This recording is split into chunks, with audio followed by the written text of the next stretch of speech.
It was a Tuesday evening in Dallas, Texas, the kind of evening where the sun melts into the horizon, painting the sky in shades of orange and pink. The Mitchell family was sitting around their dinner table in their modest two-story home in the suburbs, the kind of place where neighbors wave at each other and kids play in the streets until the streetlights come on. David Mitchell, a 42-year-old software engineer, was scrolling through his phone while eating his wife's homemade meatloaf. Sarah Mitchell, his wife of 15 years and a high school history teacher, was asking their 7-year-old son, Ethan, about his day at school. It was routine, ordinary, the kind of moment that happens in thousands of households across America every single day. But then Ethan put down his fork. He looked at his mother with an intensity that seemed far too old for his young face, and he said something that would change everything. "Mommy," he whispered, his voice barely audible above the hum of the refrigerator in the kitchen. "I remember when I died." The room went silent. David stopped scrolling. Sarah froze mid-bite. The only sound was the gentle ticking of the grandfather clock in the living room, the one Sarah's grandmother had given them as a wedding gift. For a moment, neither parent knew how to respond. Children say strange things all the time. They have vivid imaginations. They watch movies and cartoons and sometimes blend reality with fiction in ways that seem bizarre to adults. But there was something in Ethan's eyes that night that made Sarah's skin crawl. It wasn't the wild imagination of a child playing pretend. It was something else entirely. "What do you mean, sweetheart?" Sarah asked carefully, setting down her fork and giving her son her full attention. David looked up from his phone, finally engaged. Ethan didn't blink. He stared directly at his mother, and when he spoke again, his voice was steady, measured, and impossibly calm for a 7-year-old. "It was when the airplane started attacking Pearl Harbor, Mommy. I was there. I remember the explosions. I remember the water. I remember being scared." David let out a nervous laugh. "Buddy, where are you getting this stuff? Did you watch something at school?" But Ethan shook his head slowly. "I didn't watch anything. I remember it. I was there when it happened. December 7th, 1941. I remember because I died that day."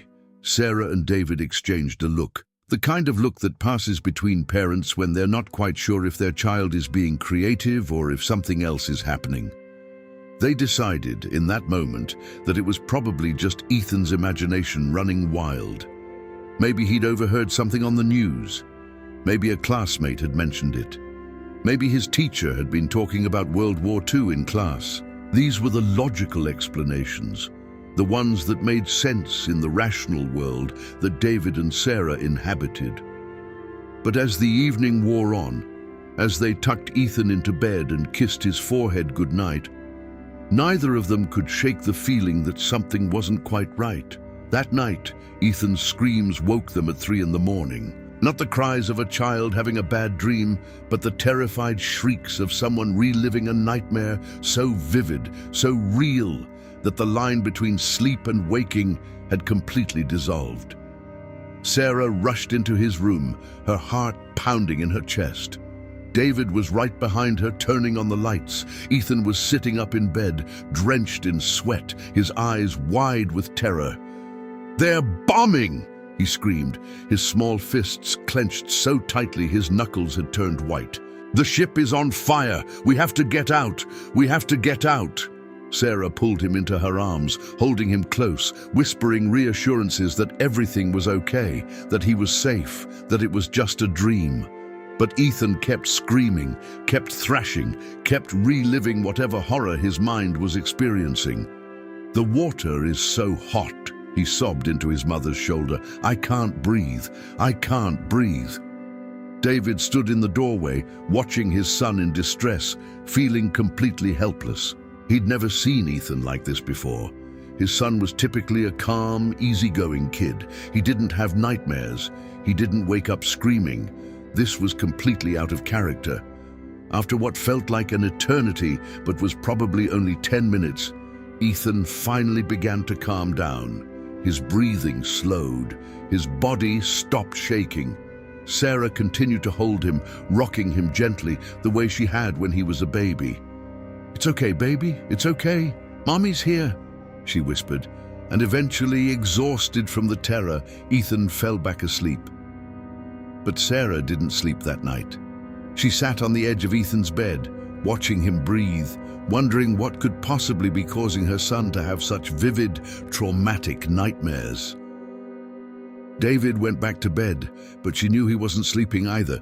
She could hear him tossing and turning in their bedroom down the hall. The next morning, they didn't talk about it much. It was one of those things that families sometimes do. They acknowledge something strange happened, but they don't dwell on it.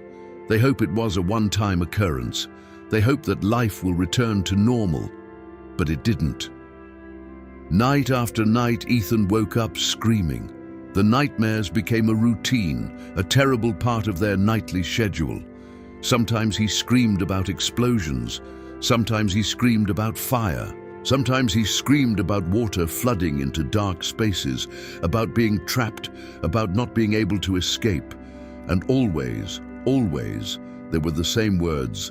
"The ship is on fire. We have to get out. I can't breathe." Sarah began keeping a journal of the nightmares, documenting what Ethan said when they occurred, how long they lasted. As a history teacher, she had a methodical mind. She believed in evidence, in documentation, in trying to understand patterns. David, on the other hand, wanted to take Ethan to a child psychologist. He thought perhaps the boy was experiencing anxiety, or maybe he'd been exposed to something traumatic that they didn't know about. But then something happened that made both of them pause. It was a Saturday afternoon, and Sarah had set up art supplies in the living room. She often encouraged Ethan to express himself through drawing and painting, believing that creative outlets were healthy for children. She was in the kitchen making lunch when she heard Ethan call out to her, "Mommy, come see what I drew." Sarah wiped her hands on a dish towel and walked into the living room. What she saw made her breath catch in her throat. On a large sheet of white paper, Ethan had drawn a massive ship. But it wasn't just any ship. It was rendered with incredible detail for a 7-year-old. The proportions were accurate. The gun turrets were positioned correctly. The superstructure was detailed. And surrounding the ship were dozens of small airplanes diving toward it, with lines indicating bombs falling from their bellies. Fire was erupting from the hull. Water was splashing around it. And in the corner of the drawing, in Ethan's careful, childish handwriting, were the words, "December 7th, 1941. Sarah felt her legs go weak. She sat down on the couch, staring at the drawing. "Ethan, where did you learn to draw a ship like this?" she asked, her voice shaking slightly. Ethan looked up at her with those old, knowing eyes. "I didn't learn it, Mommy. I remember it. That's the USS Arizona. That's where I was." Sarah took the drawing and walked to the kitchen, where she pulled out her laptop. Her hands were trembling as she typed USS Arizona Pearl Harbor into the search engine. What came up made her blood run cold. The USS Arizona was a battleship that had been attacked during the bombing of Pearl Harbor on December 7th, 1941. It had been hit by a bomb that penetrated the forward magazine, causing a catastrophic explosion. Over 1,000 sailors had died on that ship, many of them trapped inside, unable to escape. The ship had sunk in minutes. She looked back at Ethan's drawing. The detail was too accurate, the date was too specific, the knowledge was too precise for a 7-year-old who had never studied World War II, who had never shown any interest in military history, who had certainly never been taught about Pearl Harbor in his 2nd grade class. Sarah printed out several images of the USS Arizona from different angles and showed them to Ethan. "Do you recognize this ship?" she asked. Ethan nodded immediately. "That's it. That's the one. That's where I was when the bombs came." Sarah felt a chill run down her spine. She called David at work. "We need to talk," she said. "Something is happening with Ethan, and I don't think it's a nightmare." That evening, after Ethan had gone to bed, Sarah and David sat in their living room with the drawings spread out on the coffee table between them. Sarah told David about the USS Arizona, about the accuracy of the drawing, about the specific date that Ethan had written. David listened, his skepticism warring with the evidence in front of him. "There has to be a logical explanation," he said. But even as he said it, he didn't sound convinced. Maybe he saw something online. Maybe a friend told him about it. Maybe... But Sarah interrupted him. "David, listen to what Ethan said to me. He said he didn't learn it. He said he remembered it. And look at this drawing. A 7-year-old doesn't just know how to draw a battleship with this level of detail unless he's studied it extensively, or..." She trailed off, unable to finish the sentence. "Or what?" David asked. Sarah took a deep breath. "Or unless he actually saw one."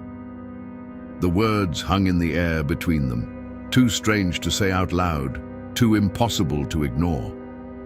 David stood up and walked to the window, looking out at the quiet Dallas street, the normal suburban world where such things didn't happen.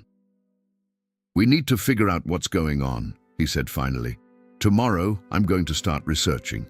I want to know everything about Pearl Harbor, about the USS Arizona, about everything Ethan has said. There has to be an explanation." But deep down, in a place he didn't want to acknowledge, David was beginning to wonder if the explanation was something far stranger than either of them was ready to accept. The next morning, David called in sick to work. He spent the entire day on his laptop, diving deep into the history of Pearl Harbor. He read accounts from survivors. He studied photographs of the USS Arizona. He learned about the crew members who had died on that ship, reading their names, their ages, their hometowns. He was looking for something, though he wasn't entirely sure what. Some connection, some explanation, some logical reason why his 7-year-old son would know so much about a ship that had sunk 80 years ago. By evening, he had filled several notebooks with information. Sarah came home from school and found him surrounded by papers, his eyes red from staring at the screen all day. "I found something," David said, his voice tight. There was a sailor on the USS Arizona. His name was James Edward Cooper. He was from Texas. He worked in the boiler room. That's the lowest part of the ship where the engines are. He was 23 years old when he died. Sarah sat down slowly. "Why are you telling me this?" she asked, though she already knew the answer. "Because," David said, "when I read about James Edward Cooper, I thought about what Ethan said. He said he was in the boiler room. He said he was there when the explosions happened. He said he couldn't get out." Sarah felt the room spin slightly. "David, you don't think..." "I don't know what I think," David interrupted, "but I think we need to talk to Ethan, really talk to him. Not as parents trying to figure out what's wrong with him, but as people trying to understand what he's trying to tell us." That night at dinner, they approached Ethan differently. Instead of dismissing his claims or trying to redirect him, they asked him questions, careful, gentle questions designed to gather information. "Ethan, can you tell us more about where you were, in the ship?" Ethan set down his fork and closed his eyes, as if he was remembering something from very far away. "It was hot," he said quietly. "So hot. There were big machines. They made loud noises. I worked there. I was a sailor. I was older than I am now." David and Sarah exchanged a look. "What was your name?" Sarah asked. "When you were a sailor, what was your name?" Ethan opened his eyes and looked at his mother. "I don't remember my name," he said, "but I remember Michael. Michael was my friend. We worked together. We were scared together." David leaned forward. "Ethan, do you remember anything else? Anything about Michael? What did he look like?" Ethan thought for a moment. "He was taller than me. He had dark hair. He was from somewhere far away. He kept saying we had to get out, that we had to find a way out." Sarah's heart was pounding. She pulled out her phone and did a quick search. She found a list of the crew members who had died on the USS Arizona. She scrolled through the names, looking for anyone named Michael. There, Michael James Harrison, 21 years old, from Portland, Oregon. He had worked in the boiler room. He had died on December 7th, 1941. "Ethan," Sarah said, her voice barely above a whisper, "did your friend Michael have the last name Harrison?" Ethan's eyes widened.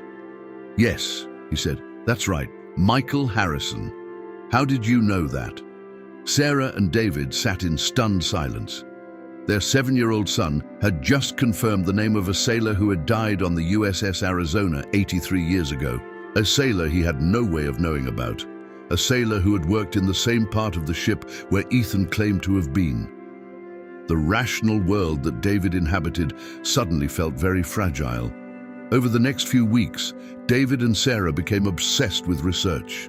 They spent every evening after Ethan went to bed diving deeper into the history of Pearl Harbor, looking for connections, trying to make sense of what their son was telling them. They discovered that James Edward Cooper, the sailor Ethan had described, had indeed worked in the boiler room of the USS Arizona. They found photographs of him in old Navy records. They read accounts from survivors who had known him. And they found something else. In a memoir written by a survivor of Pearl Harbor, there was a passage that mentioned Michael Harrison.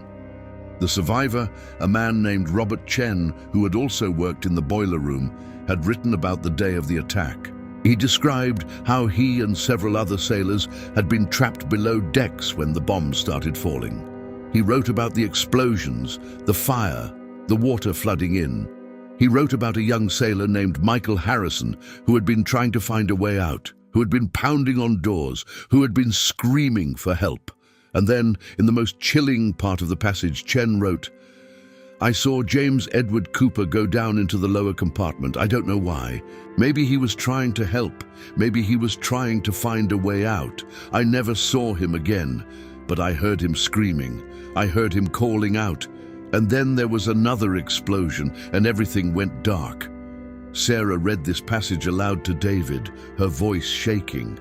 "David, listen to this. Robert Chen saw James Edward Cooper go into the lower compartment. Ethan said he was in the boiler room. Ethan said Michael was with him. Michael Harrison was in the boiler room too, according to the records. This is too specific to be a coincidence." David rubbed his temples. I know it is. But Sarah, what are you saying? What are you suggesting?" Sarah looked at her husband, and in her eyes was a mixture of fear and wonder and something else, a kind of acceptance of something that defied all rational explanation. "I'm saying that maybe Ethan was there, maybe in some way that we don't understand. He was there on that ship, in that boiler room, on that day, and maybe he's trying to tell us about it." David wanted to argue. He wanted to find a logical explanation. He wanted to believe that there was some rational reason for all of this. But he couldn't. The evidence was too strong. The connections were too specific. The knowledge was too precise.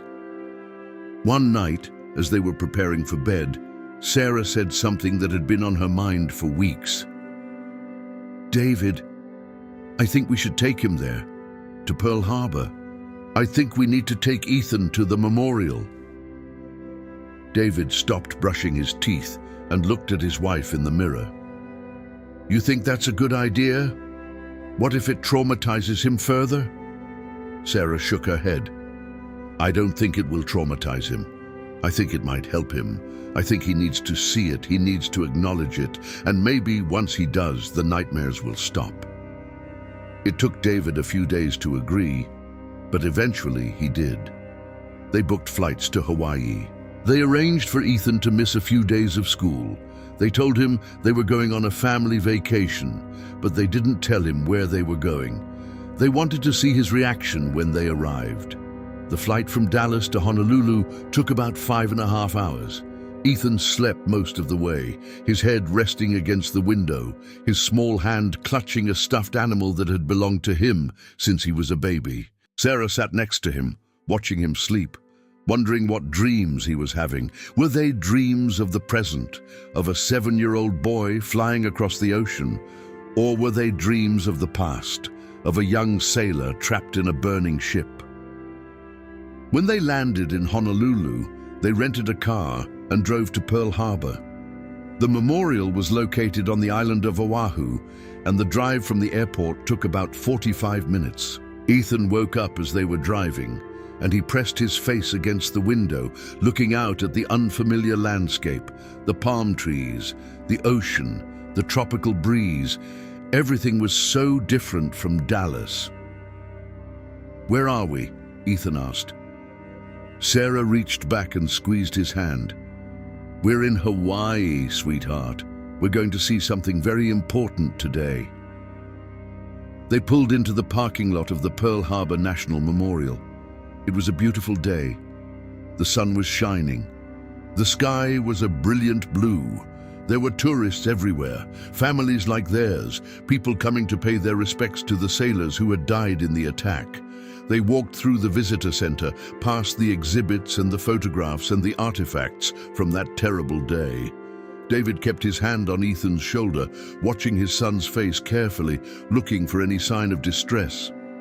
But Ethan seemed calm, almost serene, as if he was walking through a place he had been many times before.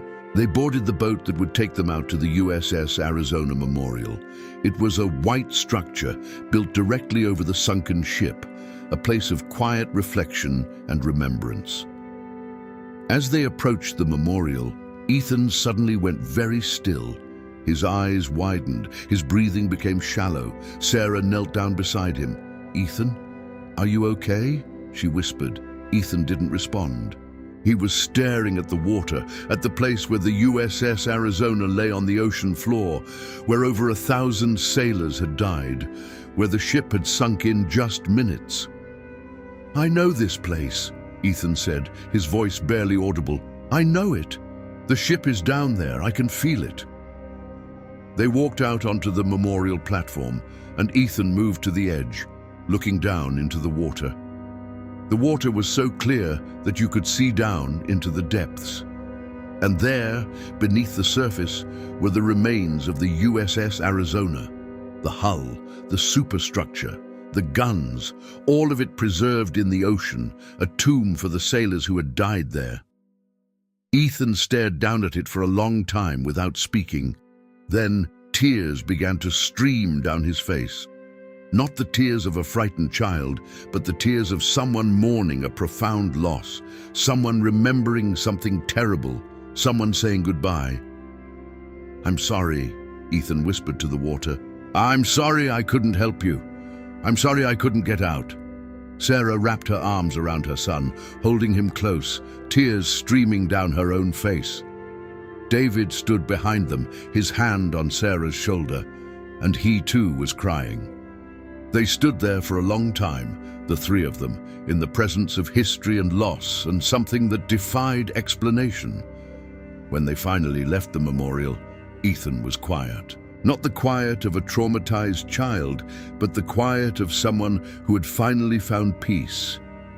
That night, in their hotel room in Honolulu, Ethan slept without nightmares for the first time in months. And when they returned to Dallas a few days later, the screaming stopped. The nightmares ceased. Ethan became once again a normal 7-year-old boy. But before they left Hawaii, Ethan said something that would haunt his parents forever.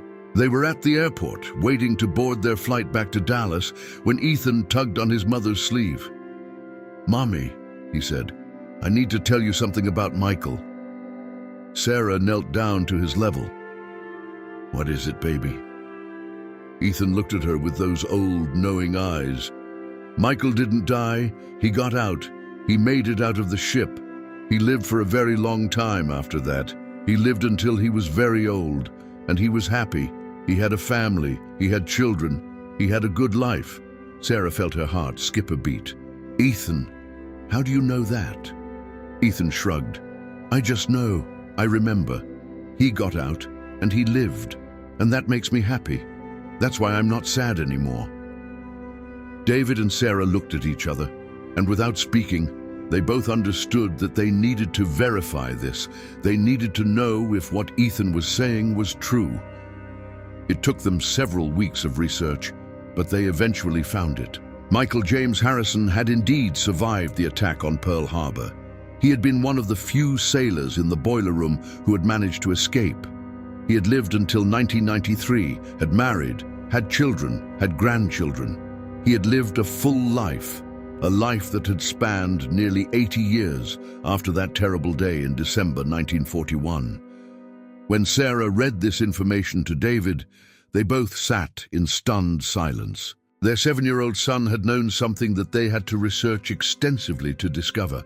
He had known that Michael Harrison had survived. He had known that Michael had lived a long and happy life, and somehow, in a way that science could not explain, he had known these things with absolute certainty.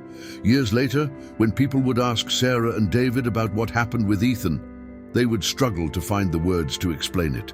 How do you describe something that defies all rational explanation? How do you talk about a 7-year-old boy who remembered a life that ended 80 years before he was born? How do you reconcile the impossible with the real? They never did find a satisfactory answer. Ethan grew up to be a normal, healthy, well-adjusted teenager and then young adult. He never spoke about his past life again. The memories seemed to fade as he got older, as if they had been a gift given to him for a brief moment in time, a message that needed to be delivered and then released. But Sarah and David never forgot. They kept Ethan's drawing of the USS Arizona. They kept the research they had done. They kept the knowledge that their son had, for a brief period of time, been connected to something beyond the normal boundaries of human experience. And sometimes, on quiet nights, when Sarah was alone with her thoughts, she would think about James Edward Cooper, the young sailor who had died in the boiler room of the USS Arizona. She would think about Michael Harrison, his friend, who had somehow managed to escape. She would think about the connection between them and her son, a connection that spanned 80 years and defied all logical explanation. She would think about the possibility that some part of James Edward Cooper had found its way into her son, had used her son to tell his story, to acknowledge his death, to say goodbye. And she would wonder if, in some way that science had not yet discovered, the dead could reach out to the living, if they could speak through them, if they could ask for remembrance, if they could ask for peace. The nightmares never came back. Ethan grew up healthy and happy, with no memory of the life he had lived as a sailor on the USS Arizona. But his parents never forgot the summer when their 7-year-old son remembered dying in Pearl Harbor. They never forgot the evidence, the drawings, the names, the knowledge that should have been impossible, and they never forgot the lesson that life is far more mysterious and complex than we often give it credit for. That there are things in this world that we do not understand, things that challenge our assumptions about reality, things that remind us that we are all connected across time, across death, across the vast mysteries of existence itself. If this story moved you, imagine the countless others waiting to be discovered. Don't miss out on more captivating narratives that explore the unexplained and the extraordinary. Make sure to subscribe to our channel, turn on notifications so you never miss a new upload, and share this video with anyone who appreciates a truly compelling mystery. Your engagement helps us bring more incredible stories to life. Leave a comment below with your thoughts on Ethan's journey. Do you believe in past lives? And be sure to check out our other videos for more thought-provoking content. Thank you for watching, and we'll see you in the next story.